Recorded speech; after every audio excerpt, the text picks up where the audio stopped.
பெண் தெரியுமா? அந்த ஹூர்லின் பெண் உங்களுடைய கணவன் மறுமையில் கிடைத்தால், கதவு தட்டப்பட்டால் என்ன சொல்வாள் தெரியுமா? அல்லாஹ்வுடைய தூதர் ஸல்லல்லாஹு அலைஹி வஸல்லம் சொன்னார்கள், அல்ஹம்துலில்லாஹில்லதி அஹ்யாக லனா வ அஹ்யானா லக். எங்களுக்காக உங்களை படைத்த. கதவு அப்பதான் திறப்பா நரகத்திலிருந்து வெளியே வந்து, அப்ப அந்த இரண்டு பெண்கள் சொல்லுவார்கள், மனைவிமார்கள் சொல்லுவார்கள், உங்களுக்காக எங்களை படைத்த, எங்களுக்காக உங்களை படைத்த அந்த அல்லாஹ்விற்கே எல்லா புகழும். அவன் அவ்வளவு உச்சத்துல போய் சொல்லுவான். சொர்க்கத்துல என்ன மாதிரி யாருமே கிடையாது இந்த வார்த்தைக்கு பிறகு. லா இலாஹ இல்லல்லாஹ். அஸ்ஸலாமு அலைக்கும் வரஹ்மத்துல்லாஹி வபரகாத்துஹு. வாங்கம்மா உட்காருங்க, என்ன வேணும், என்ன செய்யணும் உங்களுக்கு? இப்ப எப்படி இருக்குது நிலைமை? சந்தோஷமா இருக்கீங்களா?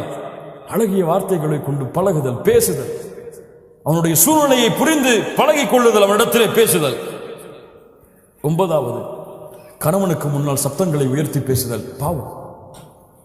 கணவனுடைய உள்ளம் நோகும்படியாக நடந்து கொள்ளுதல் பாவம். அல்லாஹ்வுடைய தூதர் ஸல்லல்லாஹு அலைஹி வஸல்லம் கணவனுக்கு அவ்வளவு பணிவை காட்டச் சொன்னார்கள். உங்களுடைய சப்தம் அல்லாஹ்விற்காக உங்களுடைய கணவனுக்கு முன்னால் தாழ்ந்திருந்தால் அல்ஹம்துலில்லாஹ். ஏன்? அது ஒரு மரியாதையாக செய்கிறேன், அதை என் கணவனுக்கு கொடுக்கக்கூடிய கண்ணியமாக கருதுகிறேன். அல்லாஹ் அதை கொண்டு உங்களுக்கு பல மடங்கு கூலி கொடுப்பான். இன்னைக்கு அவங்க பேசினா வீட்டை விட்டே வெளியே ஓடிடணும், அப்படி இருக்கும். இல்ல மாஷா அல்லாஹ், அல்லாஹ் பாதுகாத்தவர்களை தவிர கண்ணியத்துக்குரியவர்களே, அல்லாஹ் ரப்புல் ஆலமீன் நம்முடைய நிலைமைகளை சீர்படுத்துவானாக. இந்த இரண்டு குடும்ப உறவுகளும்